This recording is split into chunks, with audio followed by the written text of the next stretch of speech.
We begin today's news at noon with breaking news in Southwest Washington, a huge traffic mess there. This story started with law enforcement chasing a stolen semi-truck, the cab of a stolen semi-truck.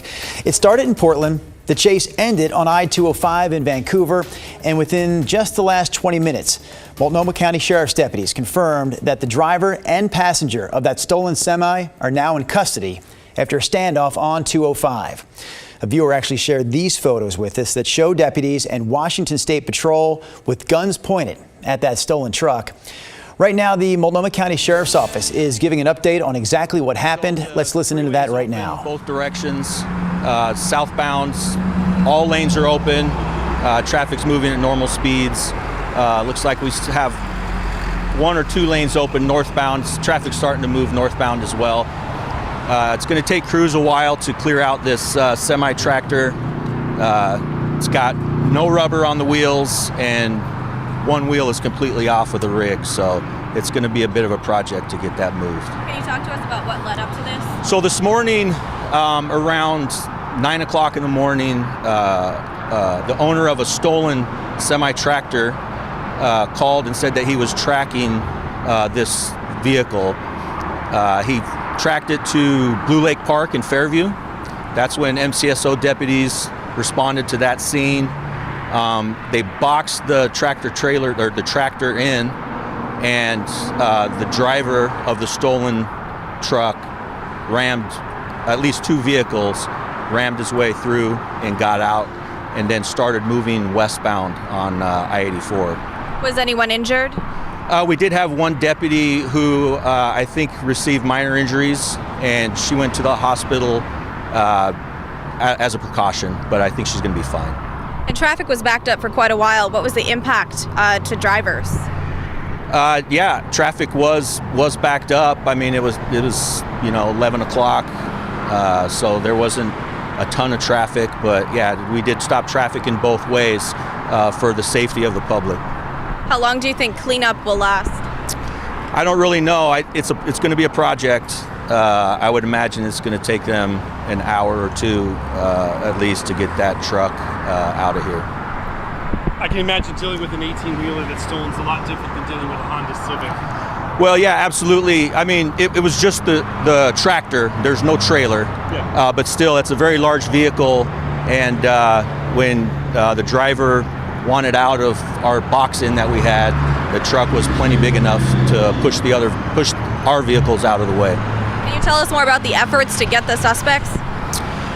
Yeah, so in the course of them driving through Multnomah County west to 205, we were able to successfully use spike strips. So we were able to puncture the tires. I believe we got tires on both the front and the rear axle.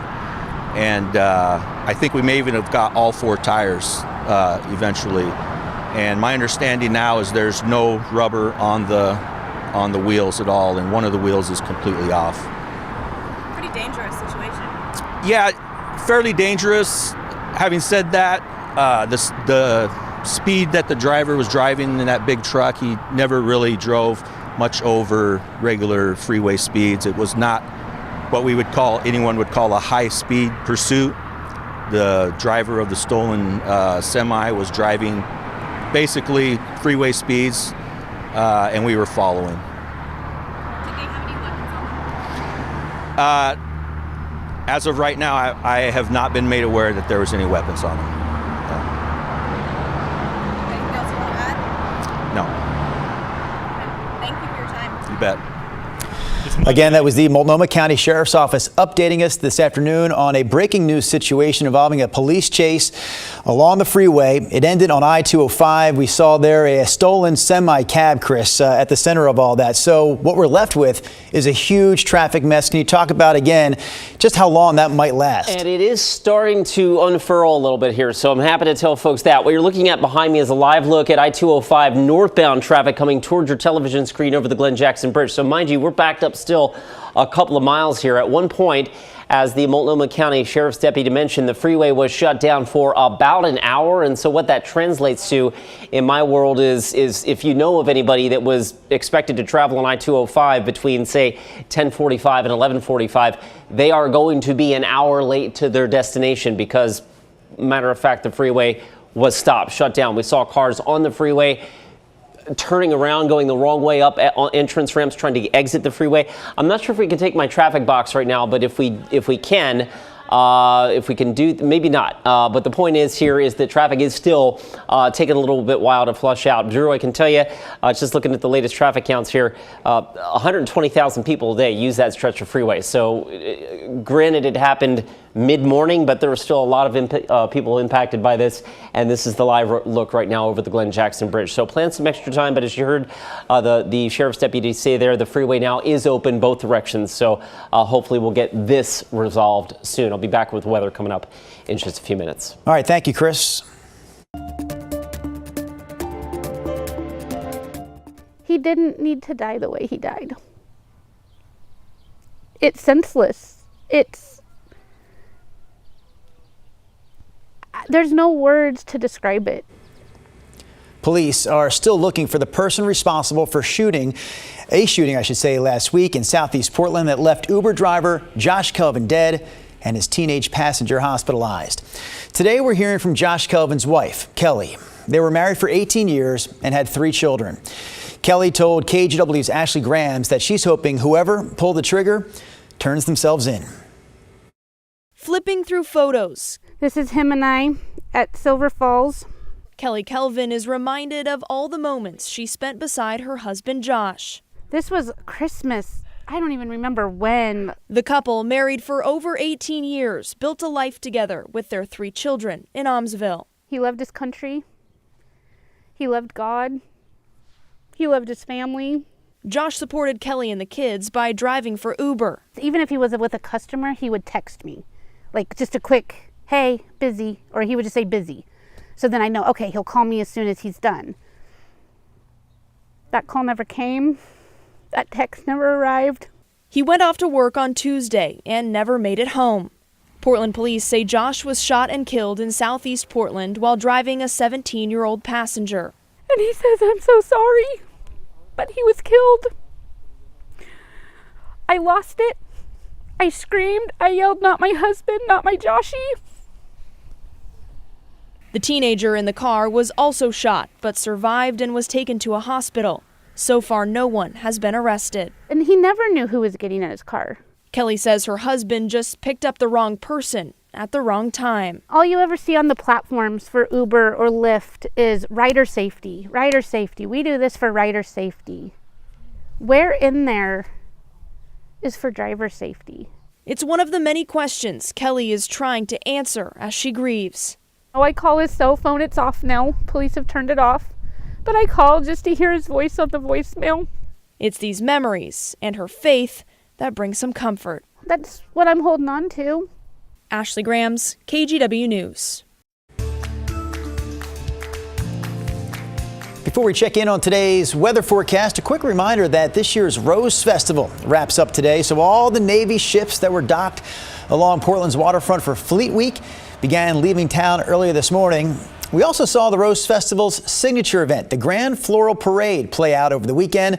That was Saturday morning. The Junior Parade last Wednesday, and the Starlight Parade was the previous Saturday, June 1st. So you can check out all the awards. Which floats took home top honors this year in all 3 parades? That information is spelled out at KGW.com. And now, Chris McGinnis is going to spell out today's forecast for us. What's up, Chris? And it looks a lot different now than it did 5-6 hours ago, right, Drew? Behind me, we're looking live right now at Cannon Beach along the North Oregon coast. This was socked in with cloud cover earlier this morning, and we are now clear as expected. It is beautiful at the beach. It is beautiful out in the Columbia River Gorge as well. I can switch gears and show you what it looks like out near Oregon's Veterans Home in the Dalles this afternoon. There you go. Pretty shot of the tippy top there of Mount Hood. And last but not least, over downtown Portland, where we have been watching those bridge lifts this morning as the fleet has come and now gone in downtown Portland. This is live, and you can see Mount St. Helens there off in the distance as well. We are 64 degrees under a mostly sunny sky. Last check at PDX, we're up to 66 now in Hillsborough. Sherwood has warmed to 71 in the last couple of minutes, and slipping south into the Willamette Valley here. Salem, you didn't have much cloud cover this morning, so you're a little warmer as well at 72. The plan for the rest of today, I need to bump this 3 p.m. temperature up. That should actually say 75 at 3 p.m., not 65, 75. And I've got us topping out at 80 degrees. And Drew, the sun set at 8:59. It's one of the best parts about this time of the year for most of us, except for those of us that have to be up very early in the morning. But the 9 p.m. sunrises actually start in just a couple of days. We'll rip off about almost a month of those. Yeah, 9 p.m. sunsets, Chris. Sunsets, yes. We do look forward to those. Thank you. More from Chris in a few minutes, but right now some more local headlines. Starting in Clark County, where the sheriff's office is investigating after a police officer shot and killed a man over the weekend near the Vancouver waterfront. Officers arrived at the waterfront area Saturday afternoon after getting a call about an aggressive dog that bit someone. When police found the dog, they say the man he was with pointed what appeared to be a gun at one of the officers, and that's when the officer shot him. The man received medical attention but died at the scene. Police say the dog acted aggressively towards emergency personnel and was eventually taken to the Humane Society. The 2 Vancouver officers involved are now on leave as the investigation into what exactly happened continues.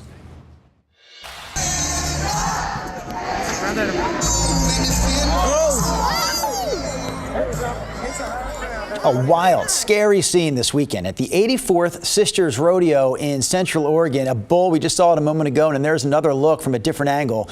That bull jumped the arena fence, ran through the crowd that had gathered there Saturday night. We know at least 4 people were hurt before the rodeo crew was able to wrangle the bull and remove it from the grounds. Sisters Rodeo told us 2 people in the crowd had to go to the hospital, but both have already been released. The rodeo still held its final performance on Sunday.